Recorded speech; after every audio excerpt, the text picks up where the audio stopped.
Welcome back to another video from the Debate Room Podcast, episode 139. Before we get into it, make sure you guys subscribe to the channel, share the video, and follow us on our social media platforms up at the top of the screen. I think as of right now, as we record this, we're at 1,499 subscribers. So very, very close to 1,500.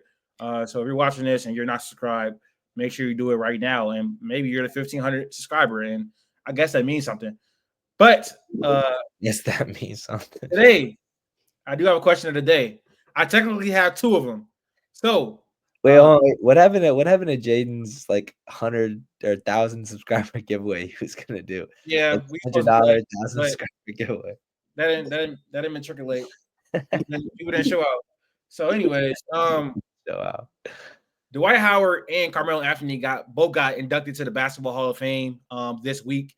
And so in honor of them, we're going to do Would You Rathers for both of those players with some historical names. All right. So first up, we're going to get right into it to save time. We're going to do a Dwight Howard Would You Rather. First name up is Rudy Gobert. Dwight. Y'all just so comfortable saying that super fast. I think Rudy has an argument to be a better defender than him. Just saying. Dwight Howard. Dwight went to the finals, man. Dwight was in the finals. Back. Yeah, what are we doing? I think Dwight Howard is definitely a better offensive player, though, for sure. Yeah, not even close. Next name up is Anthony Davis. Anthony Davis. Max? I think Anthony Davis, too. I think his versatility, he's been, obviously, his issues has been staying on and off the court. But when playing, he's a top 5, top 7 player every year. Okay. Next name up is Blake Griffin. Dwight Howard. Give me Dwight. Give me Dwight. Blake Griffin's always very underrated. Blake Griffin was a top 5. For sure. He finished like top 3 in MVP voting. So was Dwight Howard. I mean, y'all, you gonna just give him all this? He clears on one side of the ball, and Blake may be better than him on offense as like a playmaker. Huh? I think was Blake's kind of like peak a little longer than Dwight's. Like I know Dwight kind of phased out, and people didn't. It was like 2014 or like 27. Was Dwight drafted in 05? 04. No, Blake peaks like 2012 to like 2012, 2013. I wouldn't, because he got one of his best years on the Pistons. Was he one of it? It's like that was on the come down. Like he did like he was still all NBA third team, averaged like 23 on the Pistons. Like he was still all-star that year. Cool. Dwight Howard went the best player of the year back to back. Was what? Back to the finals. Again, but I think the second best player was Jameer Nelson. It was tough. Don't disrespect Jameer Nelson, bro. The second best player was Jameer Nelson. Rashard Lewis. Yeah, JJ Redick. Was Jameer Nelson. Is a great name. He wasn't a great player. Role players. He had some good role players around him. They built a good squad out there. Yeah. Rashard Lewis, Michael Petrus. I love Rashard Lewis, bro. I can't. Next name up is Joel Embiid. I'll take JoJo. Joel Embiid. His offensive game obviously is far better. So much better. He's not like a bad. Joel Embiid's not a bad defender, but like, on the other side, he just clears. The availability concern does kind of get me scared. Like if I'm starting a franchise with one, like obviously we know Joel's issues, but like again, he was MVP for a reason, offensively, and like he's still a good defensive player, but offensively just clears. Last name is Paul Gasol. I think. No, wait. I'm gonna say Dwight. I think it's close. I think Dwight's defensive magnitude was huge. Powell obviously has his offensive game with Kobe. Is like the 1-2 punch they had. The chemistry there was insane. I think pound for pound player though, I might give it to peak Dwight. You say who, Q? I'm gonna go Dwight. I'm gonna go Dwight. That was a good one. That last one was the best one. I think Dwight is like comfortably over Paul Gasol. I'm not gonna lie. I was factoring like offense, and like Paul Gasol wasn't a bad defender, but like Dwight Howard was generational. Yeah, I do think like as far as like the NBA top 75 thing, Dwight Howard is probably overrated though. I don't know. Wasn't I he don't 50 know. something? Was he 50 There's something? players in the top 75 that's nowhere. Reggie Miller's the Oh, top that's 75 true. player. That's true. That is Dwight true. Howard's better than Reggie Miller. Like, I don't know what we're talking about. You gotta start that again.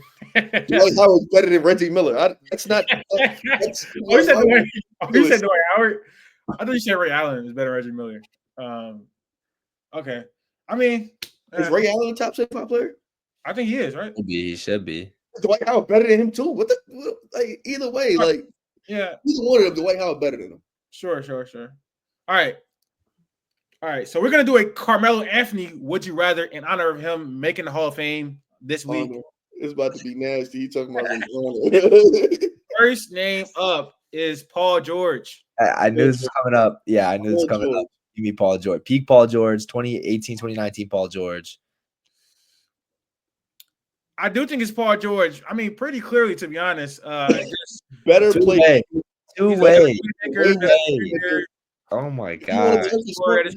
Paul George beat him in a playoff series, like a cool 6, like no sweat. Like second best player, Lance Stevenson.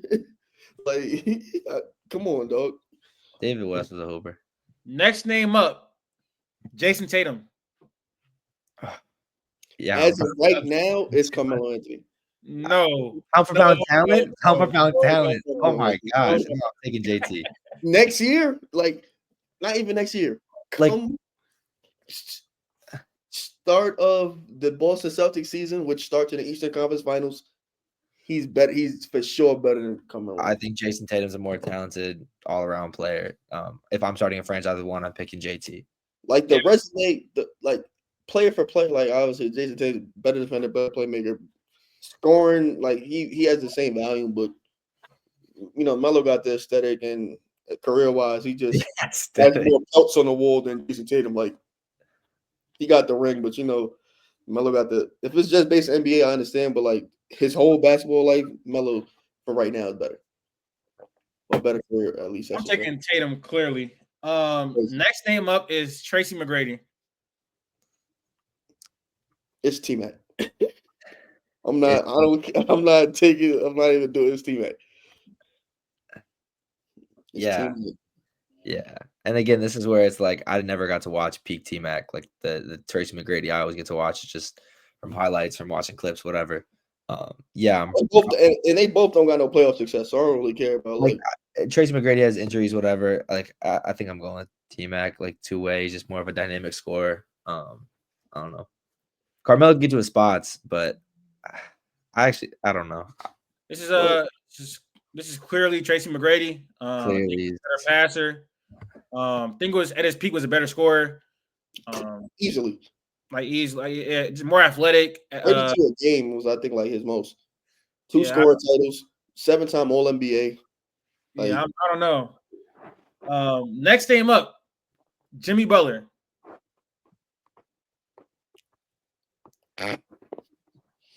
Why are we doing this? Name up is Jimmy Butler. Yeah, I'm taking Carmelo. Trolling. Gotta be trolling. The hate on Carmelo is just crazy. It's like, I don't know. This is probably one of the worst ones because I think you see someone like this is where nostalgia is gonna hurt. Like Jimmy backpacked the team to the finals twice. Like 2 finals runs is really 2020, bro. Stop saying that. I keep saying ball. Like 2 finals runs is really carrying. Without those finals runs, this is not even a conversation. 2022. That's no. I'm sorry. It's Boston 7 in 2022. But I'm just saying, it's for me when I'm thinking about this. His last shot, I don't know. Pound for pound, I'm taking Carmelo. But those 2 finals runs are the 2 finals runs make this closer than what it actually is. I'm taking Carmelo. I'm doing that. I'm not gonna lie. Even pound for pound, I'm still taking Jimmy Butler. I'm not gonna lie. I just You're am. Lying. You're lying. I'm not lying, bro. Like, bro, I think that Carmelo Anthony did one thing at a really high level, and that was score. That's it.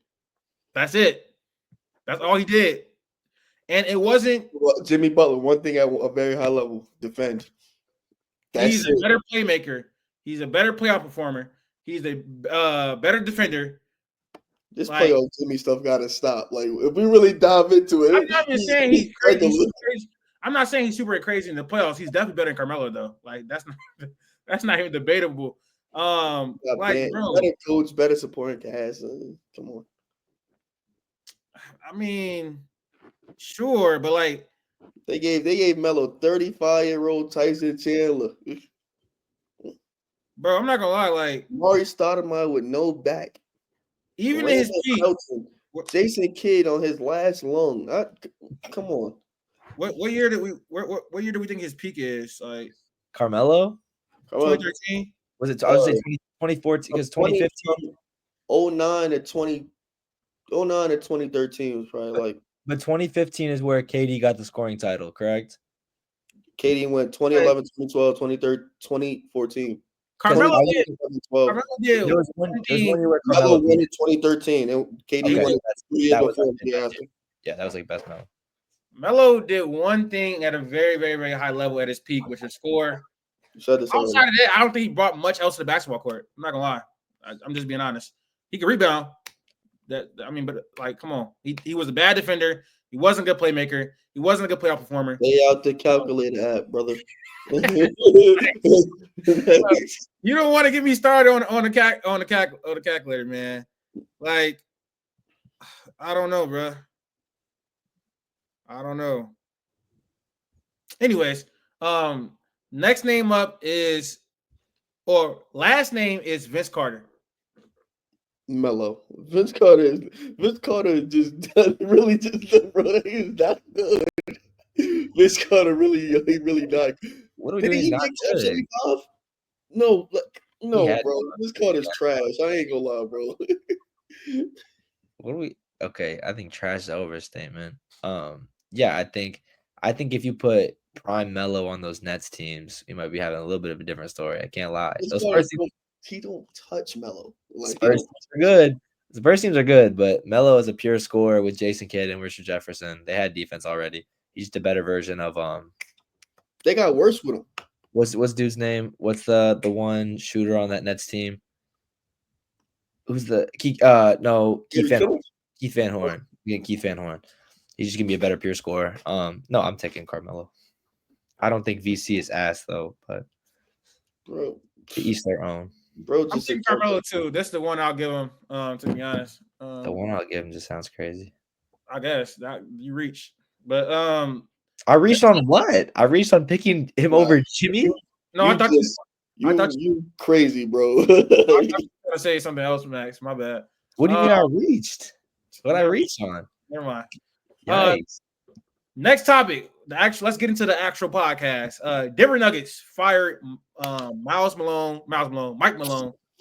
They fired Mike Malone and completely clean house 2 days ago. Basically, my questions for you guys is: after firing Mike Malone, after firing Calvin Booth, what's next for the Denver Nuggets? And where do we go from here? Was it the right decision? Were you shocked? Give me your overall thoughts. I'm gonna start with Max. First things first, if you need a coach this offseason, you got two very, very good candidates already. If you don't want to hire someone in-house, you got Taylor Jenkins and Mike Malone, two Coach of the Year candidates the last couple of years. There are good coaches on the market for sure.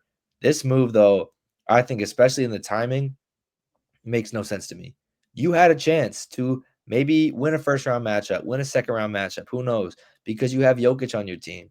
If you wanted to do this, I don't know why you didn't just do this in the offseason. I don't understand the need to do it right now, 3 games away from the playoffs, 4 games away from the playoffs. And now all of a sudden you're putting an assistant coach in. You're basically giving up on the season as the 4th seed or 5th seed in the Western Conference. I know they went a little skid, but it's like, I don't think it's time to just completely give up when Jokic is having one of his best statistical years this year. So I think you're getting one of the best Nikola Jokic's of all time. And I mean, he could backpack you to at least a series win, if not 2. I think this team going forward obviously need to find a coach that can get the most out of Aaron Gordon and MPJ, because it looks like they're sticking around for right now with the contracts given out by Booth. I think Calvin obviously has made some questionable decisions, not retaining guys he probably should have tried to retain because of bad contracts he gave out, and then the people he tries to bring in free agency just didn't end up working. So I think it's just a combination of MPJ and Jamal Murray now being severely overpaid made you lose KCP and Bruce Brown. And at the same time, you're paying Dario Saric and re-signing Zeke Naji. It's just confusing moves. So I don't know really what you do go from here. Fortunate enough for them, they do have the best player in the world. And I think the biggest mistake would be to trade him right now and just sell off. You still have Jokic, and Jokic seems like he still wants to be there. So I think you do everything in your power to try and make something work.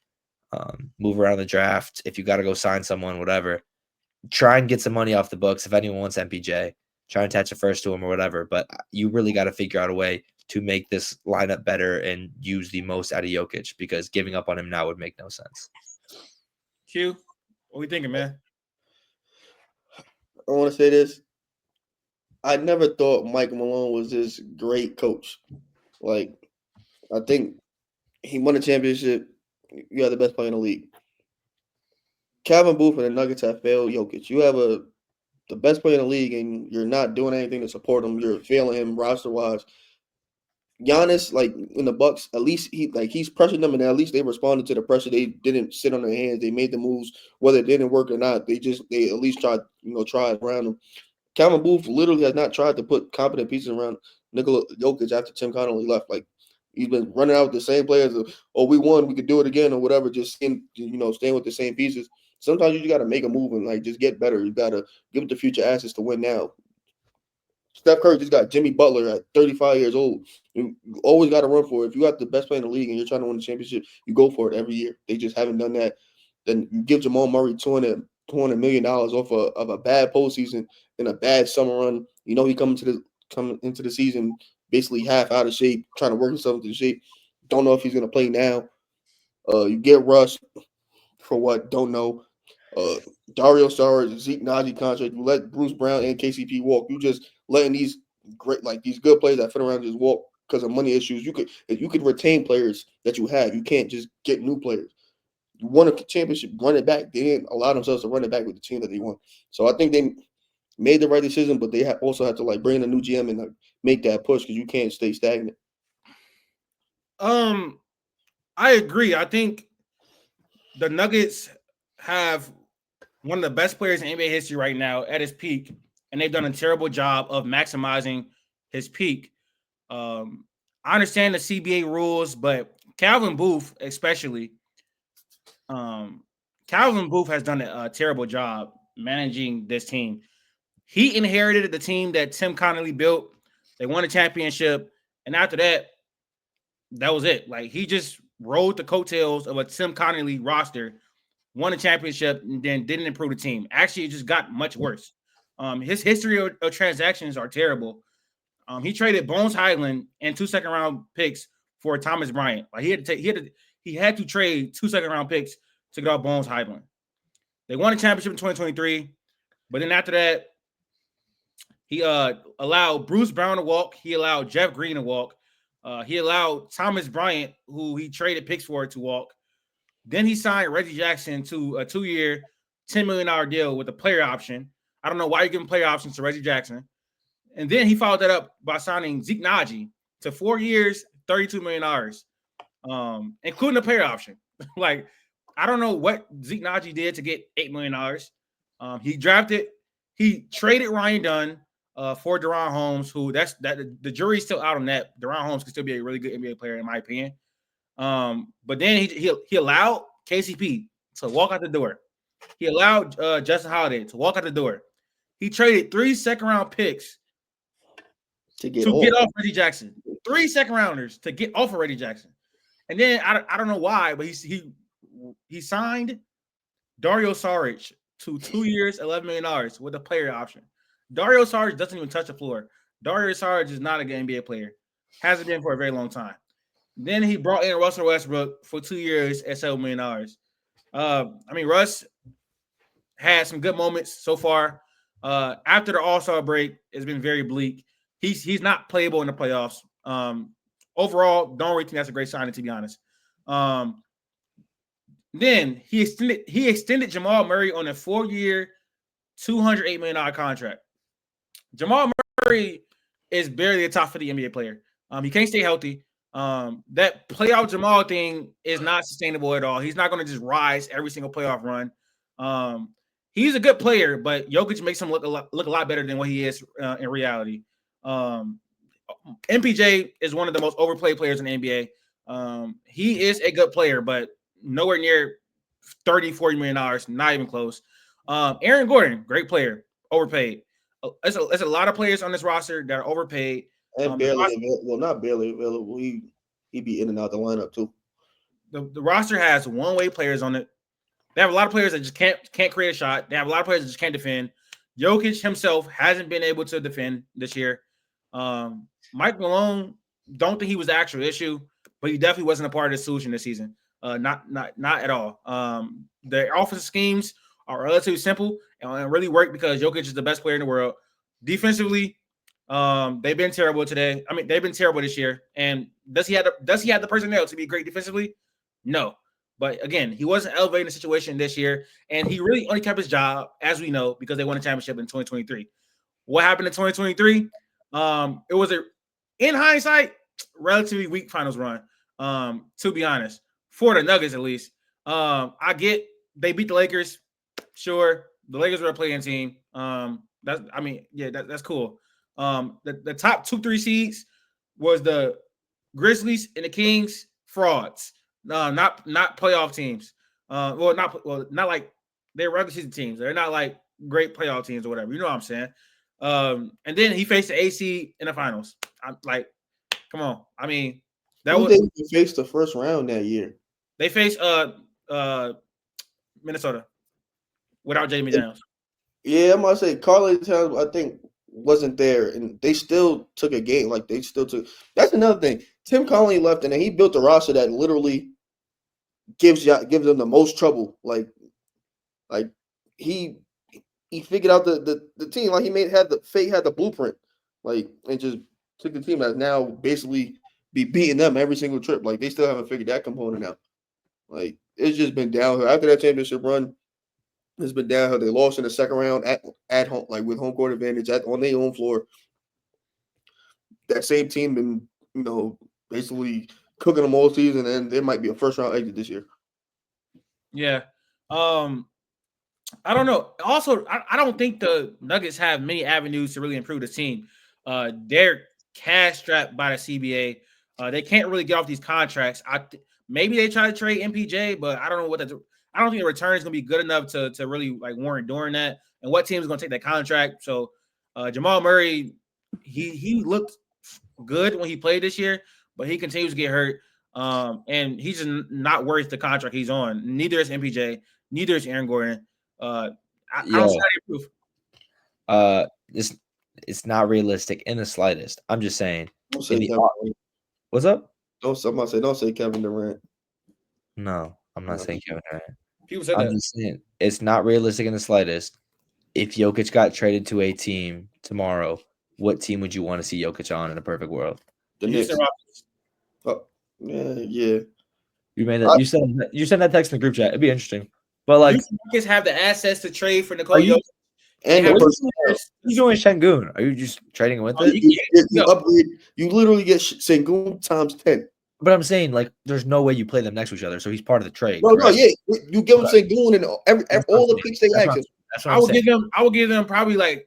Listen, I think if Nikola Jokic went to the Houston Rockets, they would be contenders. Sure, they have requisite great role players. And they have great role players. They have great defenders around him to hide his weaknesses on defense. They just need more shooting. To be honest, on that team, I would send them Şengün, Reed Shepard, probably Jabari Smith, and like 5 first-round picks. Why Jalen Green was a part of it? Jalen Green was part of the trade? No. They need some perimeter creation still. Yeah. It was between him and Reed. And Jalen Green was insane next to Jamal Murray. I mean, to Nikola Jokic. And he got Freddie. He's good. He's got Fred VanVleet. Ill. I don't actually. Yeah, no. Fred VanVleet would ill. Yeah. He might make the money work. That's it. If the Nuggets, they'd get $40 million in space, like freed up, and whatever they could do after that. But definitely, obviously, Şengün is going. You pick either Taria, Jabari Smith. Regardless, one of them got to. They both got to get paid. I'm not letting Thank go. God, J.R. Smith. You're gonna have Reed- to give them value. They're still not gonna just take a player because you want to get rid of a player. Jabari good, bro. Jabari's fine. Reed is He's still cool. Reed is He's still okay. he's still a rookie, but like, do you think the hype has died down on Reed like that much Yes. to where like his Yes. value is like 20 minutes a night on a bad on a bad team. I would do Reed, Sengun, Jabari Cam Smith. Whitmore. You got Cam Cam Whitmore. Whitmore. 4 players and 4 picks. 4 players and 5 picks, like that. you need 5 picks. I'm sorry. And then this year in the draft, you pick a glue guy, whatever it is, pick a glue guy, and it's gonna fit. Carter Bryant. All right, let's move on. To Lakers and Thunder, 1-1. They had a home this weekend, basically. Very, very entertaining games. First game, Lakers just blow them out. They shoot the pill off the ball. The Thunder historic defense couldn't stop them at all. Luka went crazy. LeBron went crazy. AR went crazy. And then second game comes up. OKC is at home. Lakers still shooting the pill off the ball, but this time the Thunder role players came to play. J-Dub came to play. Shea was the best player on the court. 42, 6 and 6. What would be constituted as come to play? Like, what do you mean J-Dub came to play? He was great in the second game. Great. I mean, I guess it's a stretch, but whatever. Yeah, we said great for anything. It was a really close game. Luka got ejected, and then the Thunder ran away with it. You know, I thought they were gonna win anyways, but obviously Luka leaving the game changed the momentum of the game. Can we talk on this quickly though? For everyone who doesn't know or who has not kept up, I'm a Thunder fan, right? Thunder fan through and through. But like I said, if the Thunder lose to anyone, I'm fine with it being to LeBron. LeBron can go win, whatever. Latif this year has been on a new leaf because he's completely flipped. Latif is he is the LeBron fan. He always, the number one team who wants to win a championship is LeBron. But this year, he fights for his narrative, which is the Thunder, over LeBron, which is it's a revolutionary idea. It is over LeBron. You're fighting. You want the Thunder. You want to be right. If it was in the second round, yes. If it was in the second round, sure, yes. I'm talking about WCF. I don't care. I have money on this. This is why this is. I've been pushing so hard for the Thunder this year. It's been a season-long bet. Shea is probably my top. I'm just saying, seeing Latif sway against LeBron it's something different to see. Seeing Latif go against wild. Shea is top 3. Shea is my top 3 favorite players in the NBA, right behind LeBron and Luka. So he's never that high. Ben Simmons was that 3 for a long time. 5 years ago. But anyways, did the Lakers prove they can beat the Thunder in the playoff series this weekend? Oh no, I'm gonna let y'all go. Let's let's all discuss. Again, we were talking about this. Like we were talking about this a little bit before. Like, you know what? Let me ask you this. Max, you're a Thunder fan. On a scale of 1 to 10, how afraid are you of a potential Lakers matchup in the playoffs? 8. 8. 8.4, 8.3. How scared are you? Me? How scared are you? I'm like a 7. Yeah, like again, basically just what me and Q talked about. We were talking about this the whole time before. Yes, it's tough to bet against LeBron and Luka Doncic in a playoff series. Like those two being on the same team, seeing the offensive output they did, seeing the perimeter defense that has happened, JJ Redick's coaching, like this team does look very, very good. And they have the experience that the Thunder at the end of the day are lacking. We've been in one playoff run before. Like this Lakers team, I think if anyone beats us, it's got to be them. With that being said, though, I still think our team is good. I think that we have when we get hot, we have great shooting. Defensively, we are very, very good. It's going to be a game of rebounds at this point. Jay Vando cannot be getting 12 rebounds. That's not going to happen. Chet can't have 4, and Vando can have 12. I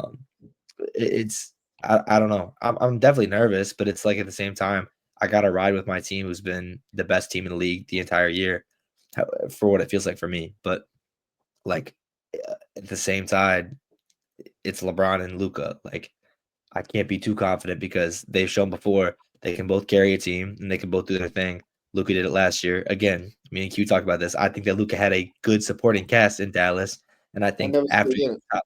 after your top 3-4 players on this Lakers team, I think it's a far drop off. But again, they've shown that they're capable to win games, and I think this team is definitely a formidable opponent right now.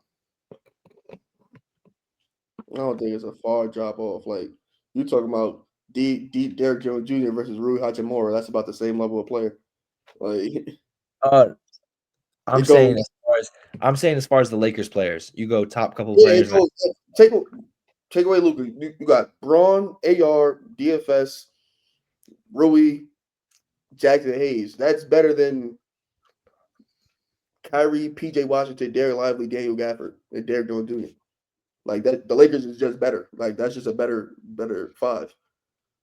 Like that's not even. There's no debate in that. Like that's just a better five. That's where it's just like it's a better five because the two. It's not because the other three. Where it's like I get it, it's LeBron and Luka, but Yeah, but that matters. The gap between LeBron and the next best player matters. No, I understand.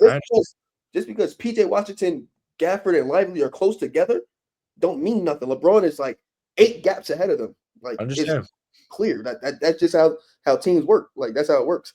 Understand, but Kyrie and Luka's chemistry also was on point last year. When Luka was not able to score, Kyrie's creation is. LeBron, do you see Luka? Understand. Yes, AR? I get it. No, I'm just saying. Kyrie played very, very well next to Luka, but in spots. Do you see LeBron James? Understand. I'm betting against him. I got to bet for my team. It looks better. Sure. Just like I don't know. Either one of those teams, like excuse me, either one of Luke on this same Mavs team, you should be give it an 8. Luke on his Lakers team, you should give it an 8. Fine. Either way, it's the same. You better be scared of him. Like that one man already beat you. You know, bro. PJ Washington beat us. I can't say anything about that. Sure. So if PJ Washington could beat you, what you think LeBron James gonna do? What are we doing? PJ Washington and Derrick Jones Jr. had career years. They got paid off of our series. I have nightmares about that. All right. So I mean, first matchup. I want amend what you said last time we talked. Like I want you to come on here, amend what you said. Like I want you. What did you say? Because you was talking all high and mighty. Not scared of nobody in the West. They can't do nothing. OKC's winning the chip. SGA is better than Luka. You were saying all of that last episode. I heard you. SGA is what? You said SGA better than Luka. No, I did not say that. No, I did not say that. You said you trust LeBron. You trust SGA in the playoff series over LeBron. Like, you said all those things. I didn't say I trust SGA in the playoff series over LeBron. I didn't say I trust SGA in the series over LeBron. I didn't say the Thunder win the championship. I didn't say SGA was better than Luka. I never said none of these things. Now, listen. I thought you said they won a championship. I didn't say that. I may be wrong. Listen. The Lakers are formidable opponents for the Thunder. They can go into a series and beat them simply off the fact that they have 3 of the best offensive creators in the entire NBA. It's been very hard for the Thunder to guard them. Now, do I think the Thunder have been employing the defensive scheme they're going to run against them in the playoffs? No, because that would be very dumb of Mark Daigneault to do that for a regular season game. Game 80, where they're 14 games up on the rest of the Western Conference. I don't think Mark is just showing his hand. 2 things we can't say that, but then watch them go out there and like. Things can't be true. One thing is true is that the Lakers can beat the Thunder in the series. Other thing can be true. I don't think Mark Daigneault is employing their defense scheme against them in the regular season game. Is that fair to say? No. But you also got to say it on the other hand. He's saying the Lakers are not running their offense. They have a different offense. You can say that, but you have to say the same thing for JJ Redick and whatever as far as the defensive scheme, whatever any scheme, whatever you think. I do think that the defense scheme they ran against Shea and a Thunder in both these games is what they're going to run because it's proven to work against the Thunder. Like it's the same thing that the Mavericks ran last year. then you make an assumption for one, but not doing it for the other. It's the best defense. It's the best defense against the Thunder. Well, I'm not. Am I supposed to say that Jaden Reagan is going to run the best defense? Same way you think one thing, you think that's it, but you're not gonna say that what that is. But then you don't count. You don't historically account for playoff Braun and playoff Luka in a setting in what most likely would be a Western Conference Finals matchup, 7-game series. It's like, do I trust Mark Dagnall? No disrespect, or Luka and LeBron James? That's not. I mean, the players got to play the game. But my point is, better players. So first game, I'm gonna break it down like this. First game, Lakers created a lot of advantage. They created a lot of open looks, and they hit some very, very tough shots as well. I think it was one of the Thunder's worst defensive games all year. They conceded way too many switches. There was too many times where a big was on Luka, or a smaller guard was on Luka. They conceded just way too many switches, and they paid for it. The Lakers shot very well. They were very hot, but I think I don't know if it's sustainable. I don't see that now. Can I finish? Can I finish? Go ahead, bro. Okay. You playing on the I just talked about the Lakers offense. Defensively, they loaded up on Shea. They tilted the defense against J-Dub on drives, making him have to make decisions as a playmaker. They pretty much played the same defense as the Mavericks did last year, but the Lakers have been doing that all year, especially since they lost Anthony Davis. Loading up, tilting the floor, making players run into gaps, make quick decisions with the ball. They've been doing that all season, and it worked against the Thunder in the first game because J-Dub is not great at making decisions. He's not great at creating advantages. He's not great at using his body to get to the rim. Against a defense like this with length and speed, they can make the Thunder have issues. I think if they go into a series where it's like Shea's going to get his regardless, but we're going to load the defense up. We're going to run defender. We're going to run players off the 3-point line. We're going to make the Thunder role players beat us. That's when the Thunder can have issues, and that's the type of defense that the Lakers played in the first game, and they played the same type of defense in the second game as well. Where I think OKC found more success in the second game is they conceded. The refs calling some fouls. Huh? The refs calling some fouls. I mean, hey, they stopped switching as much, which they don't. I think defensively, the Thunder need to stop switching as much. Don't concede any switches. Fight through screens. All that type of stuff. Lou Dort had a much better defensive game, in my opinion, in game 2. Casey Wallace, I would have to see the numbers, but off the eye test, he had some good possessions guarding Luka. Also, the double big lineup in both of these games did not perform well at all. I think that the Thunder are best when they go single big, and when they have Shea on the floor. It maximizes Chet. Chet did not play well. I think he played well in the first game, but Chet didn't play well in the second game. He needs to be strictly a play finisher, and just lock down on defense. And I think maximizing the defense and maximizing Chet, maximizing team is their one big lineup. It is, because the Lakers have so much. They have like a smaller lineup with more speed, more shooting. You don't want to have two bigs out there. It just doesn't work. I get Marcus trying to get data on the lineup. It didn't work. It didn't work in this matchup. It's not good for the matchup at all. They need to start Casey Wallace, start Lou Dort, start Shea, J-Dub at the 4, and Chet at the 5. That should be the lineup. Defensively, that's very, very sound. They can, if they need to switch, they'll have better defenders doing it. But this series, I think Shea is obviously going to get his. It's more so about how the Thunder's role players play in this matchup. J-Dub has to be better at creating advantages, making decisions against a tilted defense. Lou Dort had a really good game shooting from 3. all season, Lu Dort has been a knockdown shooter when it comes to being open and wide open. He's shooting 39% from three on like 5.6 attempts on wide open or open shots this year. So he's gonna have to hit shots. The Thunder did a great job of turning the Lakers over, which is one of their biggest strengths of their defense. But I think they can do that in the series. I'm still picking the Thunder in the series. I am. I don't think the defense is going to look nearly as bad as it did in these next two games. I mean, as these last two games over the course of a series. So yeah, I'm picking the Thunder. I just think they're a better team. Like simply put, to be honest, do I think the Lakers can beat them? Yes, but my main takeaways from the two games between the Thunder and the Lakers, they need to get away. They need to not run this double big lineup as much. Jalen Williams is going to have to step up in a big way. These OKC role players outside of Shea is going to have to step up in a big way.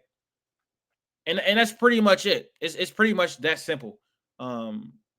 As far as not getting into like the X and O's. What you got to say, Max? Maybe my biggest fear of this series, I agree with you 100%. Who's going to be the next guy up? Because, again, I think it can be so inconsistent at times. If it's Chet, if it's J-Dub, if someone else steps up, if it's just a good shooting night from the team, like whoever's the number 2 scorer is huge against this kind of team. So I think that's like one of my biggest fears. I didn't say that you bringing that up is I don't know who that's going to be on a night-to-night basis. So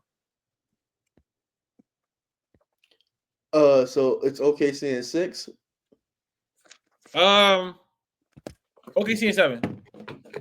So if you're telling me if the Lakers and OKC go to a game 7, home court advantage, you think that home court advantage with this young and inexperienced? LeBron is 40. Can we stop acting like this is like bet you're done. You're done. It's over with.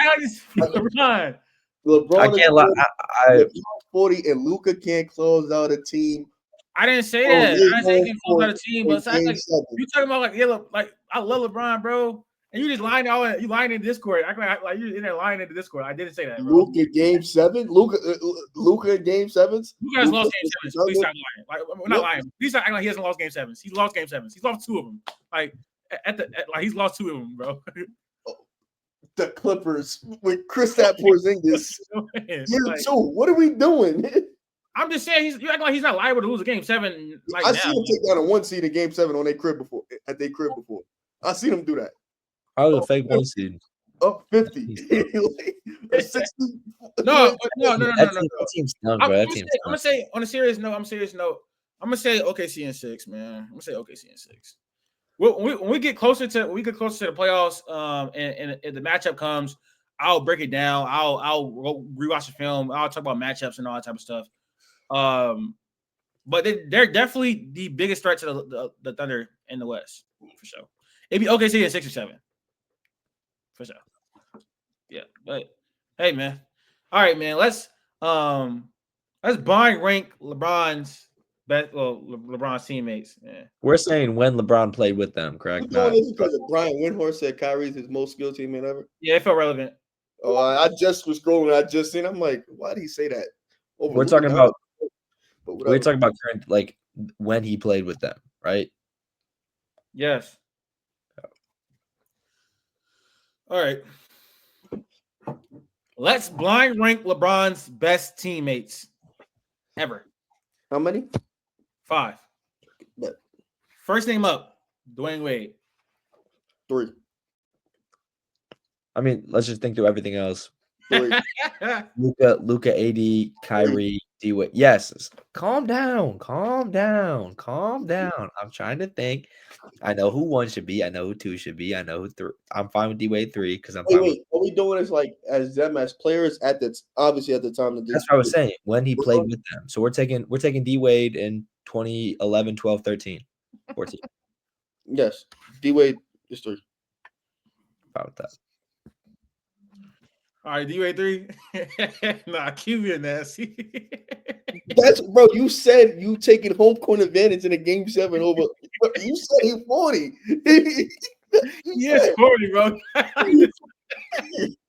He's 40. Nah.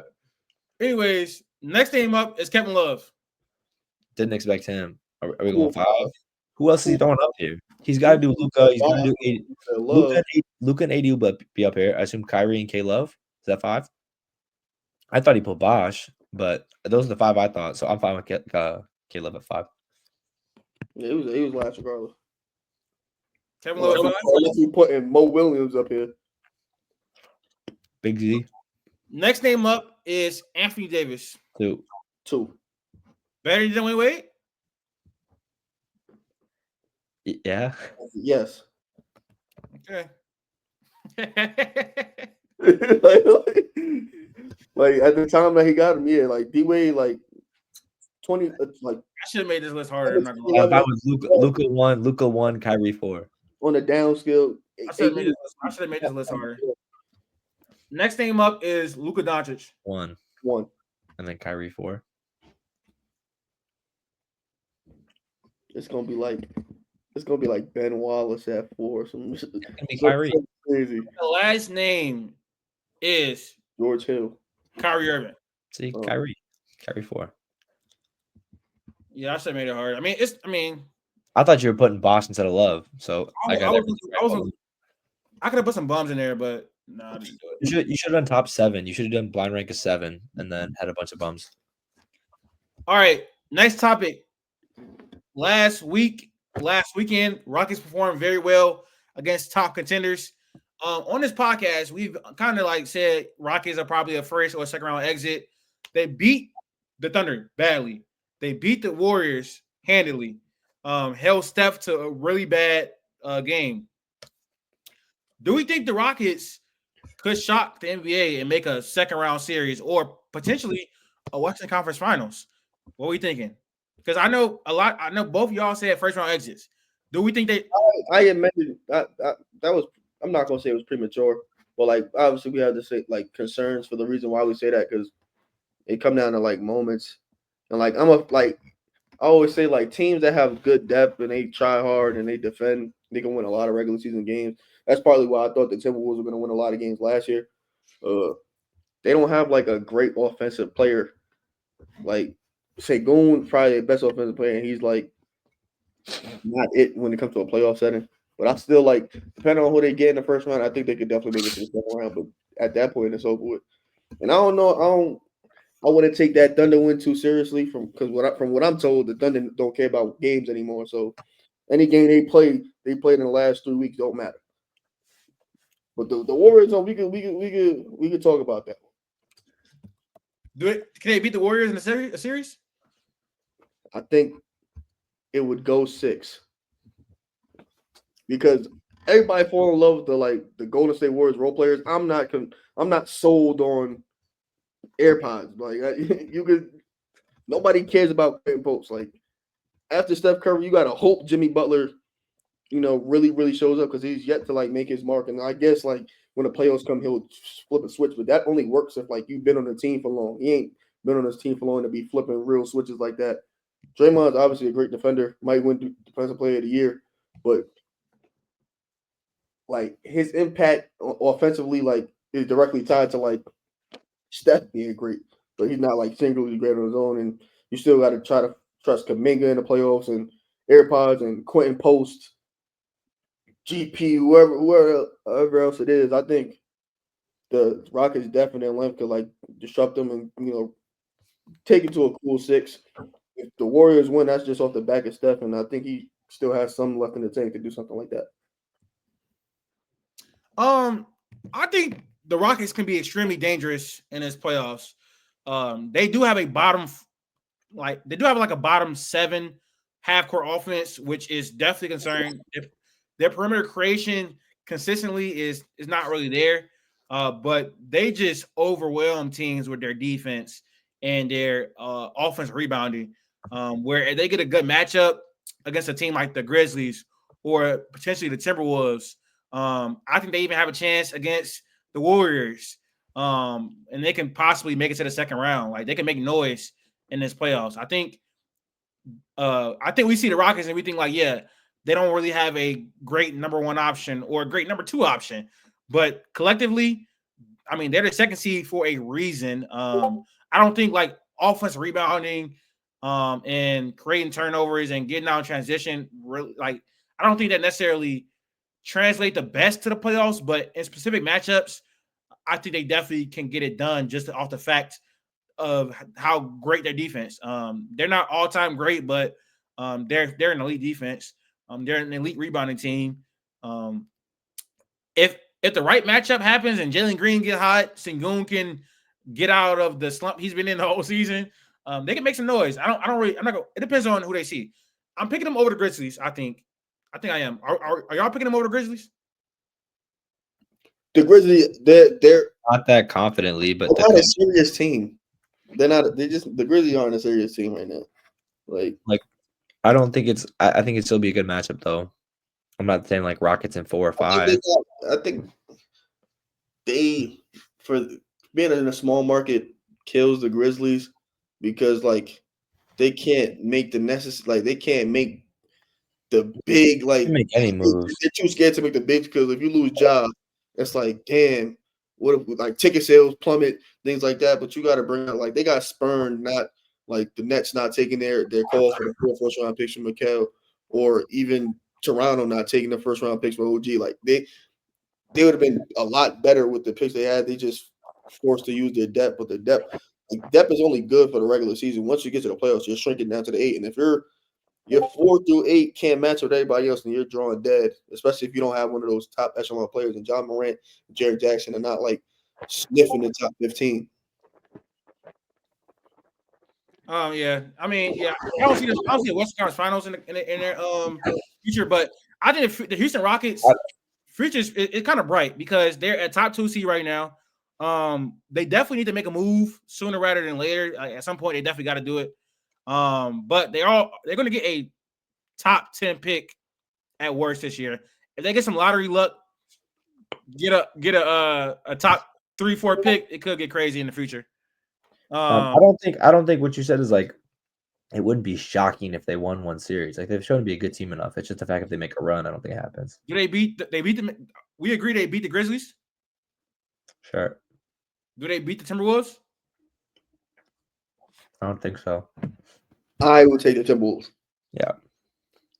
I mean, I probably would too. I mean, they got Ant, but like I don't know. Amin Thompson is a defensive player of the year level defender, bro. He is like he can, especially since he don't do that much on offense. Like you put him on Ant, it can get dark. It can get dark, and we've seen they can't like, and we've been saying this for a while. Like they don't have no real playmakers on that team. Like they couldn't break down a simple 2-3 zone. Like for 5 straight minutes, they didn't know what to do.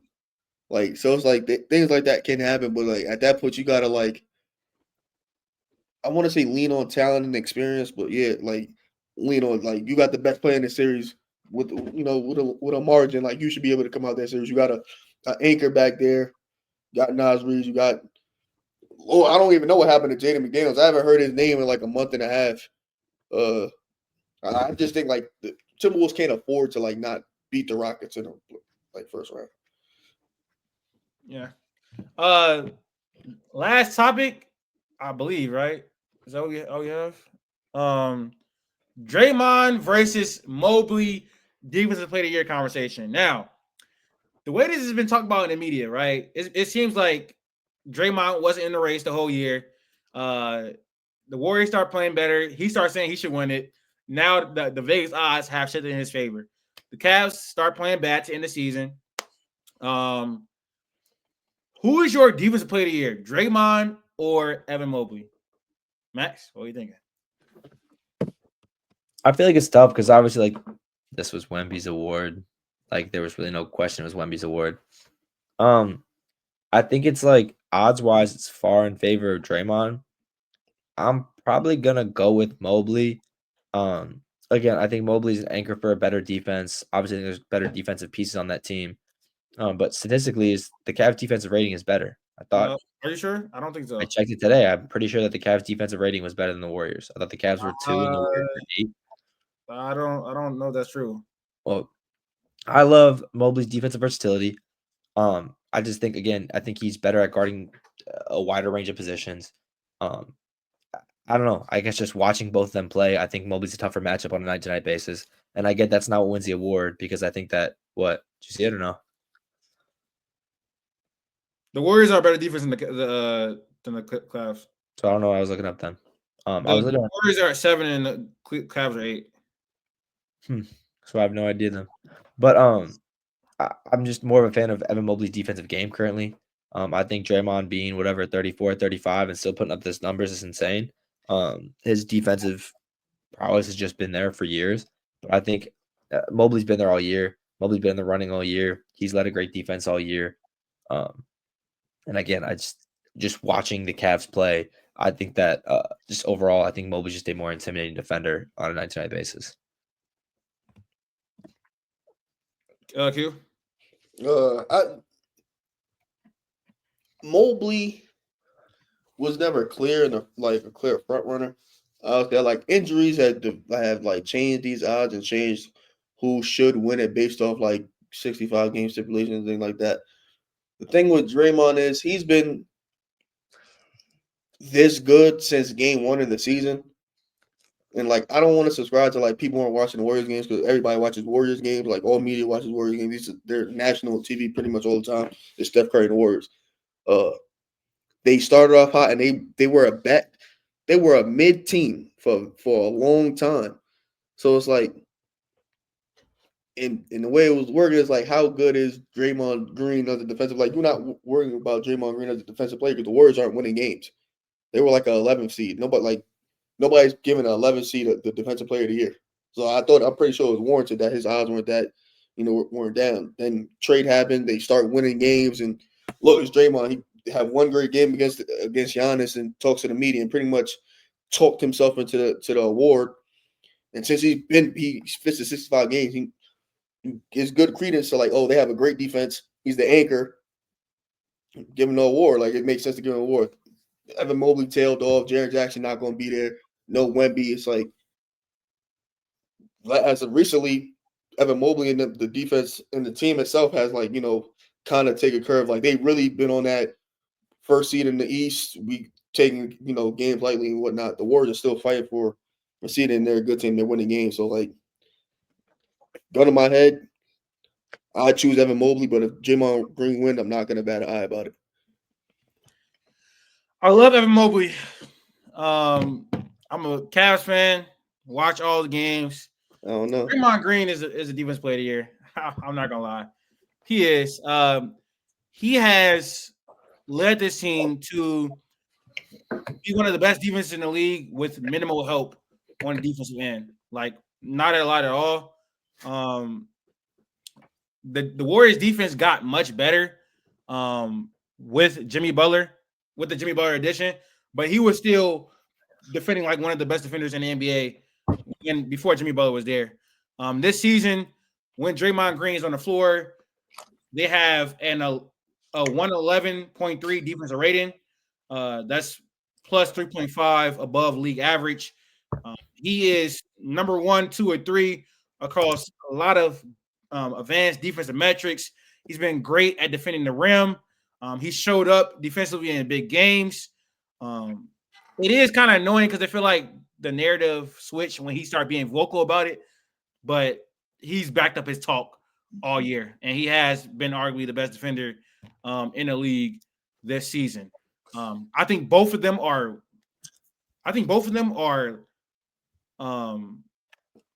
warranted. I think both of them are great candidates. If either of them winning the award, I wouldn't be shocked at all. I wouldn't say it's a robbery at all.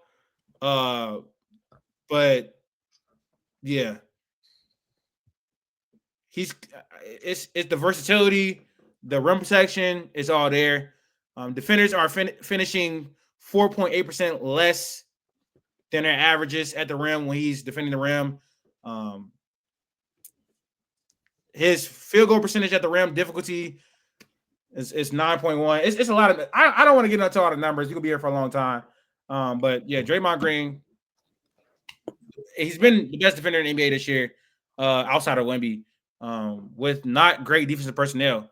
I mean, Jimmy Butler is a great all-ball defender still, not a great on-ball defender at this time. And he's leading the defense with Steph Curry on the floor. Brandon Podziemski is a good guard defender. Jonathan Kuminga is not a good defender. Buddy Hield's not a good defender. Yeah, I'll give it to Draymond Green for sure. So that's my take on it. And I did switch that. Biasly, I'll pick Evan Mobley, but like my actual feeling is Draymond Green for defense player of the year. I think Mobley again would just cap off like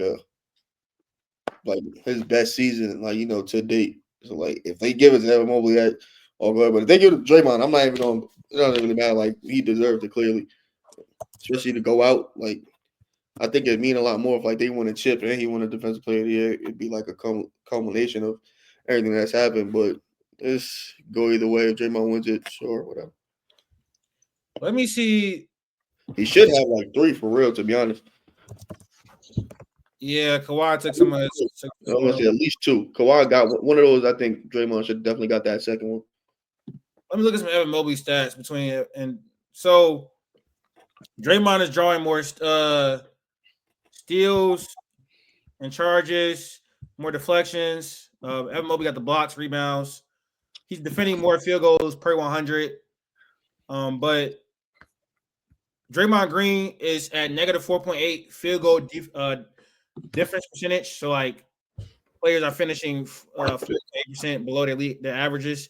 It's for Evan Mobley that's 3.6. His defensive daily plus minus is at plus 2.4 over Evan Mobley. So he got that. Those are some just advanced stats to get into it. But yeah, man. It's a close race though. But I think Draymond got it. Because he's elevating this defense to a higher level than Evan Mobley is with less help, in my opinion. So that's gonna do it though for episode 139. Thank you guys for watching. It's getting pretty late. I gotta order some food. I'm hungry. Make sure you guys like the channel, subscribe to the channel, like the video, follow us on our social media platforms up at the top of the screen, and we are out.